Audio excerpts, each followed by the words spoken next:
Quirós. Día Mundial del Donante de Sangre. Willy, muy buenos días. ¿Qué tal, Willy? ¿Cómo estás? Muy buenos días, Nacho, Marce, ¿cómo andan? Exactamente, Día Mundial del Donante de Sangre. Y aquí estamos en Facultad de Medicina en Paraguay 2155. ¿Por qué? Porque va a haber una acción durante todo el día acá. La gente puede venir y puede donar sangre. Vamos a mostrarles un poco el lugar, por ejemplo. Vamos a ver cómo está dispuesto. Esto, les decía, es en Facultad de Medicina. Empezó a las 9:30 de la mañana y va a ser hasta las 4 de la tarde.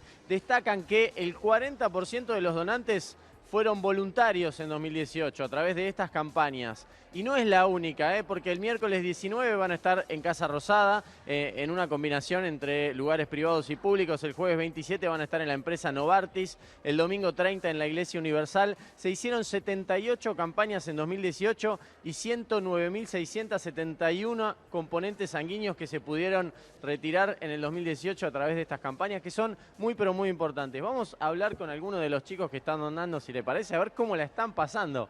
Hola, ¿nombre? Camila. Camila, bueno, ¿estás donando sangre, acostada, tranquila, todo bien? Todo bien. ¿Por qué te decidiste a donar? Ahí está, con mantita y todo. Dono normalmente seguido, lo más seguido que pueda, ¿Y por qué? ¿Qué te motiva a donar? porque es la única forma de obtener la sangre. Y no pasa nada, ¿no? Para la gente que tiene miedo. No, no pasa nada. ¿Viste? ¿Estás bien, tranquila, todo bien? ¿No? Y las chicas saben poner bien la aguja, todo bien, así que bien. Perfecto, muchas gracias. Ya, gracias. Bueno, esta es una de las chicas, es para perder un poquito el miedo, no pasa nada y podés seguir trabajando tranquilamente, ¿eh? Vamos a hablar con otra de las chicas. Mira, una está empezando la extracción por acá. Hola, ¿nombre? Hola, María Cecilia. María, contame por qué te acercaste a donar. Estaba saliendo de cursar de la facultad y ya conozco las campañas que suelen hacer la gente de donación, entonces me acerqué a donar. Bueno, y para los que tienen miedo no pasa nada, ¿no? ¿Estás tranquila, todo bien? No, no duele, no pasa nada, el resto del día es normal. Está bueno y está bueno participar. Muchas gracias. No, de nada. Bueno, para destacar entonces lo que les decía, no pasa nada. Uno puede seguir con su vida normal y con su día de trabajo normal, para venir a donar. Sí, Marce, decime. No, que estaría bueno contar cuáles son las limitaciones también para poder donar, porque las hay. Sí, para eso justamente estamos con Noemí Lena, que es la encargada aquí de toda esta campaña de donación, y nos va a contar justamente cuáles son las limitaciones o qué es lo que uno debe tener en cuenta si quiere acercarse a donar. Tener entre 18 y 65 años de edad, sentirse bien, haber desayunado y que se acerquen. Si alguna vez le dijeron que no podía donar, hay muchos cambios de las normativas. Por lo tanto, si tienen dudas, es acercarse y lo charlamos. Igualmente, siempre se da una información predonación. Es muy importante tener en cuenta que la seguridad de la sangre depende también del donante. El donante tiene que conocer que existe el periodo ventana, cuáles son las situaciones de riesgo por lo cual no debería estar donando sangre. Por lo tanto, esa información se le debe dar, se lee. Si considera que puede seguir el paso siguiente, se hace luego una entrevista médica y posterior a eso el examen clínico. Y si está en condiciones, puede donar. Ahí está, ahora seguimos con ella, pero les quería mostrar justamente eso. Uno se acerca y viene y hace las consultas pertinentes para donar. O sea que lo primero es acercarse y después vemos, o sea, a través de determinados estudios y chequeos que le hacen aquí, a ver si puede donar o no. No, y además, la pregunta es, más allá de la voluntad, ¿por qué es importante donar? Es importante porque cada segundo hay alguien que lo está requiriendo, porque el acceso a la sangre segura es un derecho de todos nosotros y de la única forma de obtenerla es con las donaciones voluntarias y habituales. Muchas gracias. No, al contrario, gracias y feliz Día del Donante a todos aquellos que todos los días se acercan a donar sangre para darle una oportunidad de vida a todos los pacientes. Ahí está. Marce, decime, me querías preguntar algo. Te decía que cuando uno lee ese cuestionario, más allá del chequeo médico, tiene que ser consciente de contestar la verdad, Claro, ¿cierto? claro. ¿No? A mí Porque hay preguntas que por ahí te hacen, como si tuviste operaciones o intervenciones quirúrgicas menores, que vos la contestás con normalidad, sí, no, pero hay otras por ahí más comprometidas donde la gente no tiende a decir la verdad. Claro, sobre todo, me imagino, Marce, si se está tomando alguna medicación. Sí, o cuestiones o el consumo que de tienen que drogas, ver sí. con el consumo de drogas, bueno, etcétera, ¿no? Así que es importante donar, pero también es importante contestar con la verdad. Totalmente, sí, por eso, como decía, ¿no? Bueno, Willy, como decía recién la doctora, el acceso a la sangre segura, que quien la da, bueno, el donante. Exacto. Sí, el acceso, a ver, varias cosas importantes. La primera es esa, decir la verdad, como decían ustedes.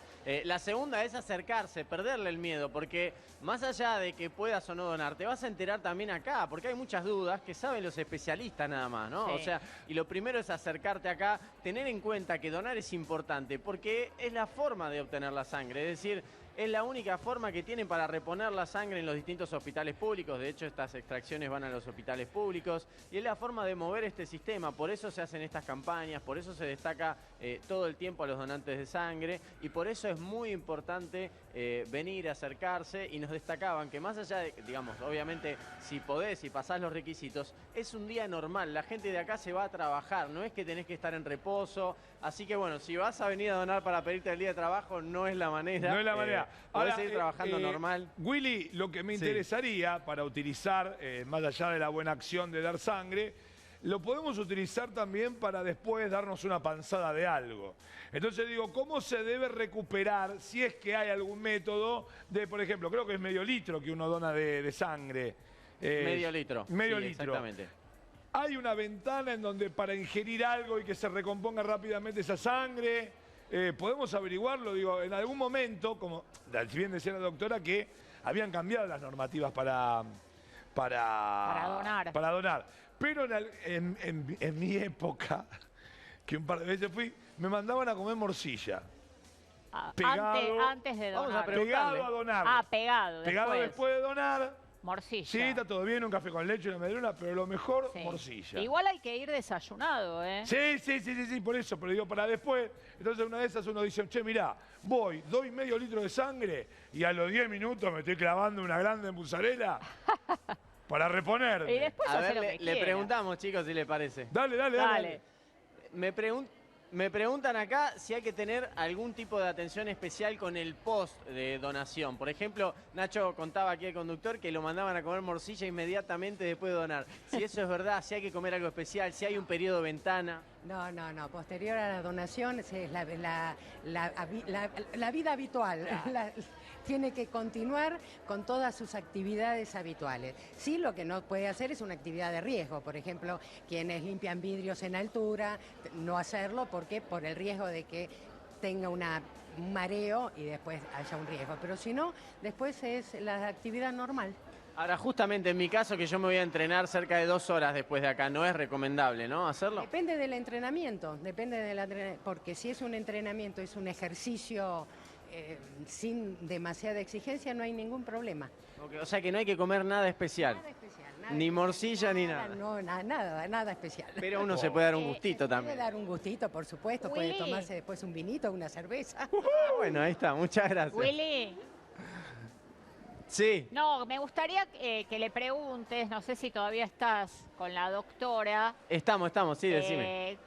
¿Qué pasa después con la sangre? ¿Cómo es el procedimiento? ¿Cómo es el banco de sangre? ¿Cuál es la vida útil de la sangre? Dale, me preguntan, ¿qué pasa después con la sangre? Una vez que donamos, ¿cuál es el camino de la sangre hacia el hospital? ¿Cómo se cuida, cómo se preserva, cómo se procesa? Nosotros cuando trasladamos el banco de sangre a la institución, como en este caso a la Facultad de Medicina, las unidades van conservadas en refrigerantes y van con destino a los diferentes hospitales, bancos de sangre de nuestro sistema. Ahí es donde se procesa en sus diferentes componentes, a su vez ahí es donde se empieza a estudiar HIV, hepatitis B, hepatitis C, sífilis, Chagas, HTLV, y una vez que tenemos esos análisis, toda la parte inmunohematológica, grupo sanguíneo, investigación de anticuerpos y los diferentes componentes si está todo apto, están disponibles para ser transfundidos. Eso es importante, porque recién decían, por ahí uno viene y miente en algunas preguntas. Igual, digamos, más allá de que no hay que mentir, igual la sangre se chequea, ¿no? Pero lo importante a saber, y por eso es tan importante la información previa del periodo ventana. ¿Por qué se hace una entrevista? Todas las unidades de sangre van a ser estudiadas, todas, pero si uno está donando sangre justo en ese periodo ventana, todos los análisis nos van a dar negativos. ¿Qué es el periodo de ventana? Expliquémoslo. El periodo ventana es si yo tuve una situación de riesgo para adquirir infecciones que se transmiten por sangre y tuve la mala suerte de contagiarme, hay un cierto periodo de tiempo que ningún análisis lo va a detectar. El virus está, pero nada lo puede detectar. Como está el virus, dio todos los exámenes negativos, la entrevista, como vos decís, no conviene mentir, pero y esa unidad tiene el virus y contagiamos. Por lo tanto, es tan importante que el donante conozca que existe ese periodo para ser sincero en la entrevista. Por eso la entrevista es confidencial, está resguardada por el secreto médico y entonces la entrevista nos permite reducir el periodo ventana. El periodo ventana igualmente depende, ¿no?, no sé, de la enfermedad, de la infección, de la intervención quirúrgica, ¿no? O se puede hablar de un periodo ventana para todo. ¿Se puede hablar de un periodo ventana para todo o depende del tipo de riesgo al que fuiste sometido? Depende del tipo de riesgo, depende del riesgo. Por ejemplo, contame, ¿cuáles son los rangos de ese periodo de ventana, de cortos a largos? Puede llegar a ser de 3 meses, 6 meses o 1 año. Perfecto. Exacto, dependiendo de la situación de riesgo. Y acá se informa todo en la entrevista, también se habla de este periodo de ventana por si la persona no sabe. Por supuesto, es que se da una información previa. El formulario que se le entrega al donante tiene la información justamente de qué es el periodo ventana, por qué es importante saberlo, cuáles son las situaciones de riesgo, y eso sirve también de lo que nosotros llamamos autoexclusión predonación. Al leerlo, la persona dice, no sigo con el resto de procedimientos porque yo tuve alguna de estas situaciones, me voy y no dono. El que considera que está bien pasa la entrevista y ahí nuevamente se hace una serie de preguntas para ver si justo ha tenido alguna situación por la que debe esperar donar sangre. Gracias. Tiene que esperar 3 meses, 6 meses o 1 año, dependiendo de la situación. Clarísimo, Willy. Bien, muchas gracias. Agradecele a la